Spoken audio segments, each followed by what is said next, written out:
Запомните, только собака. Сори, у меня деменция. Ты кто? Я забыл. Меня зовут Олег Селен. И единственное, чем я отличаюсь от собаки, это куда меньшим IQ и эмпатией. Сегодняшнее аниме, конечно, очень грустное. Все реально плачут при его просмотре. Восторженные рецензии, миллионы звезд из 10. Ну, потому что, очень жалко главную героиню. Она жертва. Очень грустно. Это, конечно, так, но, понимаете, я такой человек, который не может в полной мере сопереживать нарисованным человечкам на экране. Не было ни одного аниме или фильма, который заставил бы меня пустить скупую мужскую слезу. И щедрую женскую тоже. Поэтому, в отличие от других блогеров, которых я придумал, я не буду рассказывать, как же это печально, жалко и как же глубоко все работает. Как же на ниточках души играет автор, блин. Как говорится... Я камень. Вашему вниманию главная героиня Сидзука Кудзе. Что сразу заметно и хочется отметить, стиль у аниме такой типа штрихами, рывками, мазками специально нарисовано, чтобы вас максимально погрузить в бренность всей атмосферы произведения. И именно по той же причине второе главное действующее лицо, Такапи, это некая чебурашка с планеты счастья, где все шарообразные щупальцами и все счастливы. И другим хотят дарить счастье. Поэтому представители счастливого мира отправились на другие планеты, чтобы осчастливить остальных. А еще эта сопля разговаривает по-дебильному, добавляя пи каждому слову. Пи! Кажется, Шидзука не поняла. В общем, можешь называть меня как сама пожелаешь, Пи. Наверное, это должно как-то погружать в повествование, что вот он весь такой счастливый, пи-пи-пи-пи-пи-пи, но эти постоянные перебивки в речи персонажа скорее раздражают и мешают как-то серьезно воспринимать сюжет, хотя сюжет-то... типа, серьезные. Впрочем, истории про лучшие миры, про все хорошее, Горемычную совсем не заинтересовали. И специальные счастливые приборы ей не нужны, и без них она себя отлично чувствует. Даже делится с новым другом кусками хлеба каждый день. Жаль, ничего о своей школьной жизни не рассказывает, а инопланетянин, он же, понимаете, не понимает, как на самом деле ГГшке тяжело живется, и как она каждый день подвергается кибербуллингу. Поэтому сопля каждый раз делает абсолютно неверные выводы о том, как люди живут. А то она снова пропала. До завтра. На завтра я уж точно найду способ ее порадовать, Пи. В целом, на контрасте это даже дает свой эффект. Когда ситуация так-то грустная, но музыка на фоне веселая. Ведь для Такапи ситуация не выглядит как что-то плохое. Шидзука, это тоже какая-то тренировка, Пи? Пожалуйста, сиди тихо. Представляешь, я сделала, как ты сказала, Марина. Сломала ей эту дощечку, прикинь. Скорее бы увидеть, что будет завтра. Небось, она уже все карманные потратила. Как им весело, Пи. Наверное, какую-то игру обсуждают, Пи. Наверное.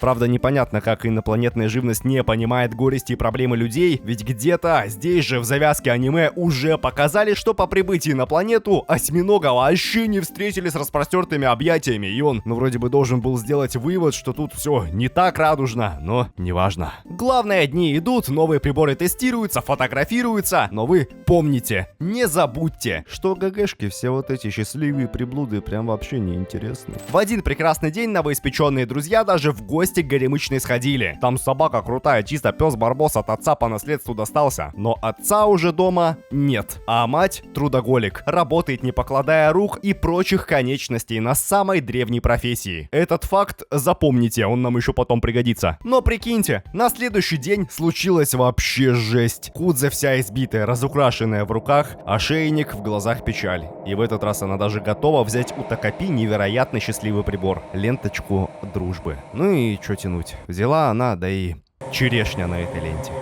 Сопля в шоке, как так вышло, почему, непонятно. И тут такая мораль драматичная была, мол, время вспять не возвратить, откисших не возродить, ничего назад не повернуть. Но как же здорово, что есть волшебный фотоаппарат, который как раз позволяет переместиться в счастливый момент жизни, чтобы пережить его еще раз. Класс. Теперь Такапи просто обязан узнать, почему все закончилось тем, чем закончилось. Придется ради такого даже в школу с Горемычной ходить, на уроках ей подсказывать, обеды доедать, тетради из мусорки доставать. Но вот настал момент для серьезного разговора с той самой одноклассницей, которая все это время занималась кибербуллингом. Сегодня, после уроков за школой. А инопланетянин, он же, понимаете, не понимает, в чем тут прикол. Ну, глупое внеземное существо думает, что подруги просто поругались, поссорились, а значит нужно им помочь в примирительном процессе. Ну и решил он сходить вместо Сидзуки на серьезный разговор. Ну и получил пару раз по лицу, по голове, по горбу и за волосы еще. Как вы думаете, понял ли Такапи после этого хоть что-нибудь? Ну, конечно, естественно, да. Вывод: он самый виноват в подобном отношении к ГГшке. Зря подсказывал на уроках, но как все переиграть, непонятно. Повторно идти на тет-а-тет страшно. Ну, хотя бы на помощь позвать додумался, и на том спасибо. Кто и как пришел на помощь, мы, правда, не увидели, но вот этот некий Наоки явно где-то мимо проходил, поэтому хочет дать проблеме огласку на собрании студсовета. Спасибо, не надо. Почему? А я не знаю, ну, вот как-то думает она, что всем будет плевать. Хотя в этот раз на помощь пришел какой-то учитель, которому, видимо, не плевать. Я уверен, все, кому понравились аниме, однозначно заверят меня, что так работает детская психика, страх, боязнь и вообще она на стрессе. Верю, знаю, это действительно так. Понимаю, что меня периодически смотрят зрители, которых кибербулят в школе, поэтому, ребята, не бойтесь обращаться к учителям, даже если над вами посмеются. Зато не побьют, не прибьют. А потом вы выпуститесь и больше никогда в жизни всех этих людей не увидите.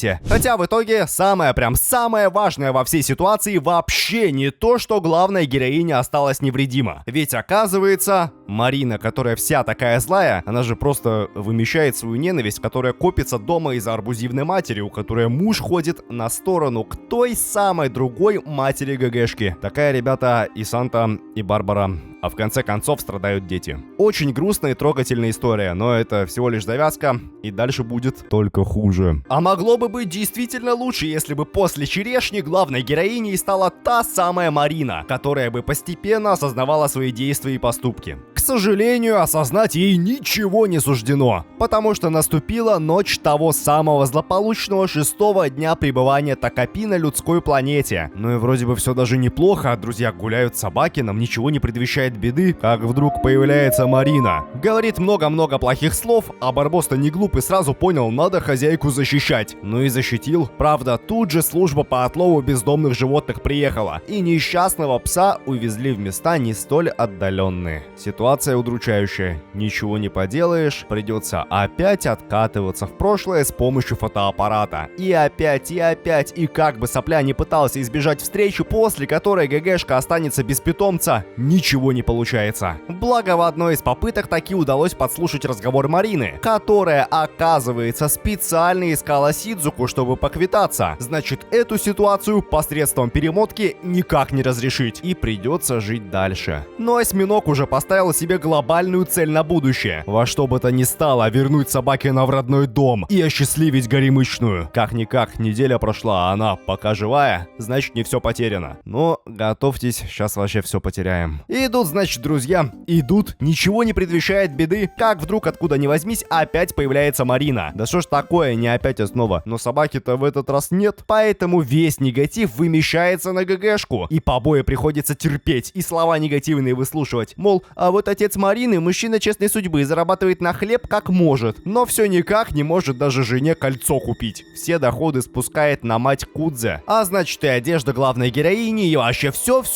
это куплено на семейные средства Марины. Понимал ли Такапи, насколько эта ситуация не позитивная? Скорее всего, да. У него уже в который раз все щупальца трясутся, с места сдвинуться не может, страшно, жесть. Но наш герой, недаром инопланетянин, пересилил весь свой страх и воспользовался фотоаппаратом. К несчастью, немножко не по назначению. И немножко с концами для Марины. И теперь фотопленка не работает. То есть все, конец. Назад уже реально ничего не отмотать. А не то, что в самом начале понты были, мол, время невозвратно. Какой из этой ситуации можно сделать вывод? Такапи, ты крутой! Знаешь, я в магию и чудеса никогда не верила, но в глубине души всегда желала, чтобы Марина исчезла из моей жизни. Раз магия существует, значит, ты, Чаппи, все еще жив. И если я отправлюсь к папе, то снова с ним увижусь. Да, друзья, получается, что вот это чучело инопланетное, которое прибыло, чтобы дарить людям радость, в первую же неделю полностью провалило свою основную задачу. Сначала из-за волшебной ленточки случился конец истории, а теперь уже из-за фотоаппарата случился прям конец-конец. А героиня, через которую Такапи должен был познакомиться с местным жизненным укладом, оказалась так травмирована, что ей вообще по кайфу стать подельником. Да.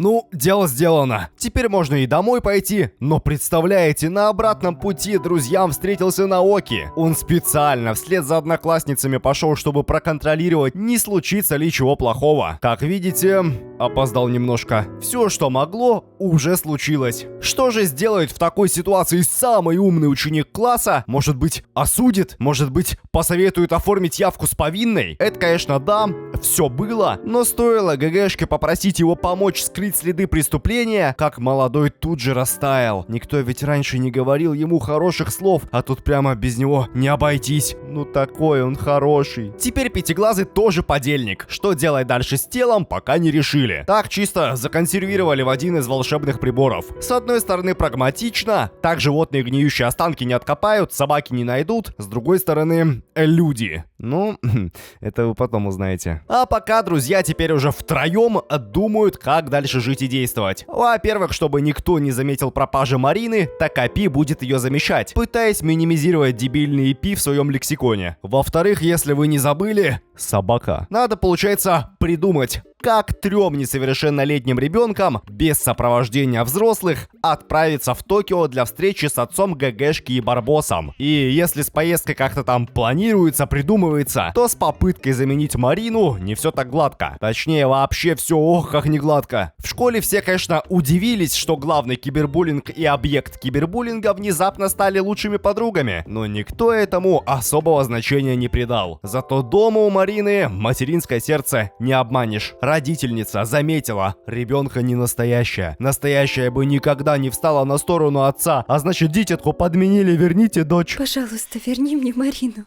Я не знаю, кто ты, но Марина моя любимая дочка. Я ее родила и вырастила. Прости меня, Мари. Я была плохой мамой, но я так тебя люблю. Момент грустный. Такапи даже заплакал после того, как понял, что лишил семью единственной наследницы. Мариночка! Прости, что убил тебя. Но ничего уже назад не вернуть. Единственные суперсчастливые волшебные часы с перемоткой времени находятся на родной планете, куда сопля почему-то не может вернуться, он даже сам не помнит почему. Еще автор параллельно основной сюжетной линии хотел вызвать какое-то сопереживание к Наоки. Мол, у него вот тоже в семье не все в порядке, есть старший брат, который очень крутой, и из-за него на младшего возлагают слишком большие надежды, а он хоть и в очках, но на 100 баллов как-то тесты решать не получается. Но... вот честно, после того, как компашка друзей с хорошим настроением продолжили жить жизнь после случившегося, как-то уже ни малейшего сопереживания никакие их проблемы не вызывают. К счастью, хорошо все то, что хорошо кончается. Человеки проводят геодезическую разведку, как раз там, где прикопана капсула. Как говорится, все тайное становится явным, только тут каша посерьезней. Повезло, что до главных героев новости доходят без опоздания, и они тут же поняли, что Такапи больше нельзя расхаживать в облике той, чье тело недавно обнаружили. Что друзья будут делать в такой непредвиденной ситуации? Сопля предложил в первую очередь поговорить. Слишком поздно говорить. Тело уже нашли.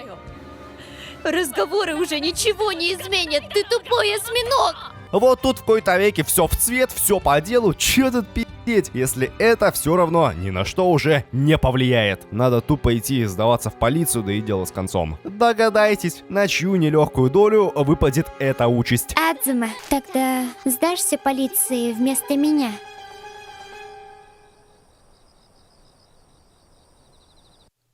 Такая, ребята, ГГшка отбитая, прям наглухо. Ей-то чё, было и было, а пацан по малолетке загремит, и все, жизнь уже никак не исправишь. Поэтому Наоки очень долго думал, сомневался, испытывал все возможные душевные терзания. Даже успел разочароваться в том, как мать разочаровалась в нем, потому что сына Корзина как-то совсем забил на учебу. Половину от обычного баллов набрал, теперь его будущая родительница безразлично. И ну так все грустно, так он никому не нужен. Даже брат весь такой большой и страшный. Но это только с виду. Так-то чел добряк, готов выслушать все наболевшее и всегда был готов. И всегда об этом говорил, как-никак братья. Тут, конечно, респект, старшему реально уважение. А что там младший успел высказать, я даже не знаю. Но последствия диалогов у вас на экране. В новостях заголовки о том, что сын приличной семьи как-то связан с недавней неживой находкой. Горемычная между тем вовсю планирует поездку к отцу, в чем ей уже не сможет помочь Наоки. Неприятно?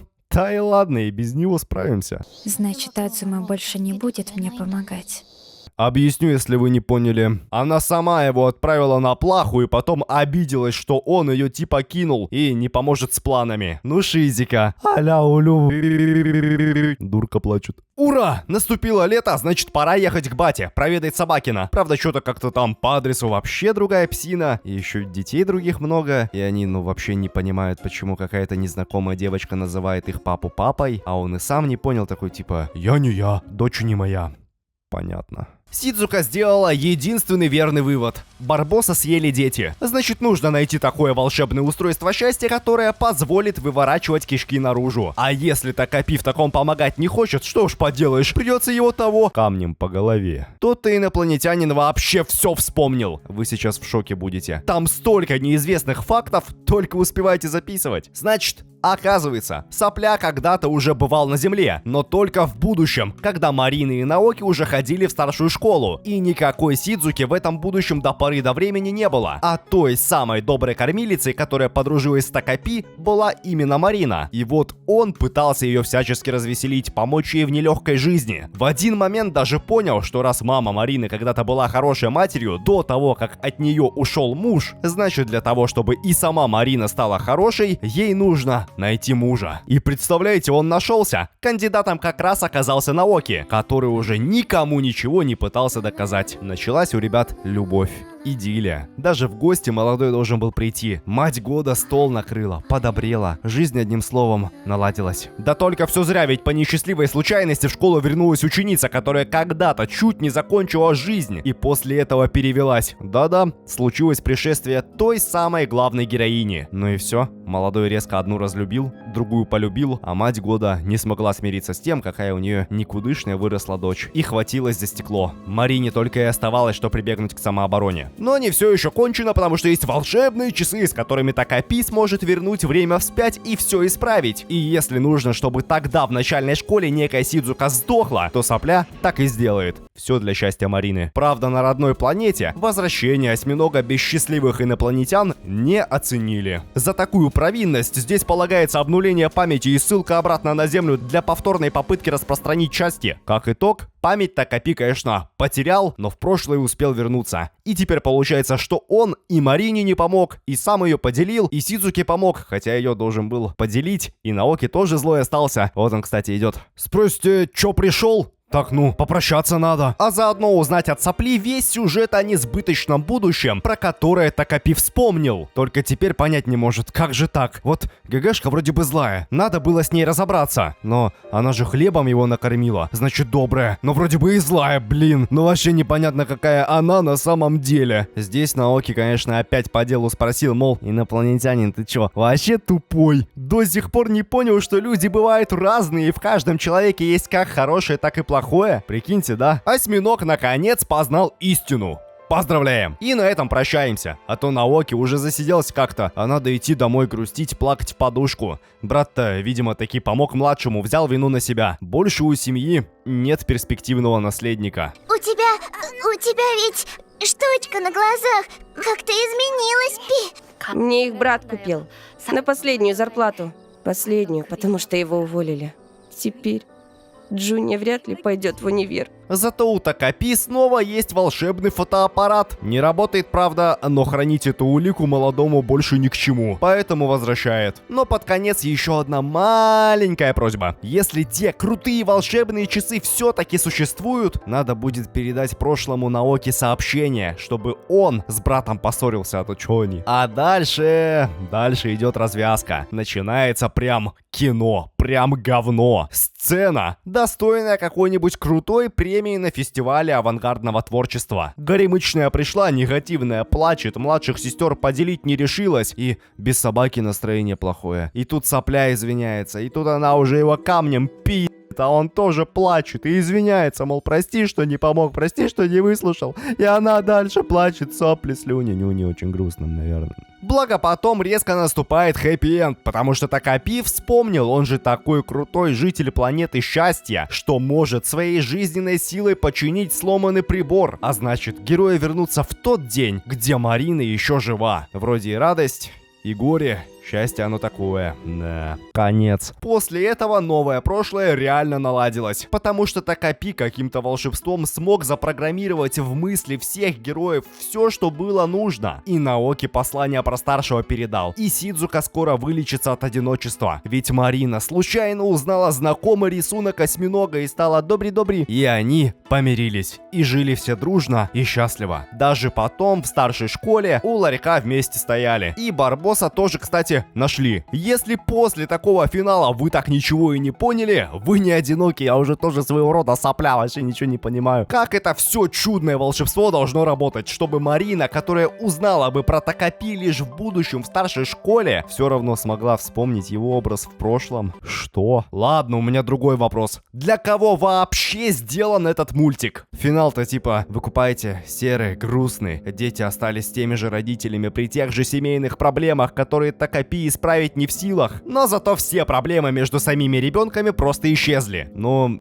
это так не работает. Да, дети в детстве могут быть жестокими, вот у них там еще моральные ориентиры не до конца сформированы, а лишь строятся на родительском примере. И только потом, впоследствии, ребенок взрослеет и может понять, где был неправ. Но здесь же не так. Тут чисто волшебство. Пи-пи-пи и готово. Все живы-здоровы. То есть это типа сказка, раз все так легко разрешилось. Но детям подобное смотреть точно нельзя. Тогда для кого это снято? Для родителей? Но такие опекуны, как в аниме, вряд ли его посмотрят. Поэтому и на них мораль не сработает. Что до остальных рядовых зрителей, их-то привлекать нечем. Кибербуллинг во всех формах, конечно, существующая проблема, но вот настолько радикальные проявления с физическими расправами — это нечто такое далекое, что большинство о подобном лишь в новостях читали. А каких-то приземленных, понятных всем жизненных трудностей, с которыми многие сталкивались, здесь нет. Все ведь надо гиперболизировать, абсолютизировать, чтобы жесть как она есть. На этом шокирующем эффекте плюс стилизованные картинки аниме и набрало 9 из 10 рейтинга. Аж 12 место моей аниме-листа. Правда, оценок маловато в сравнении с другими аниме из верхушки. Зато вот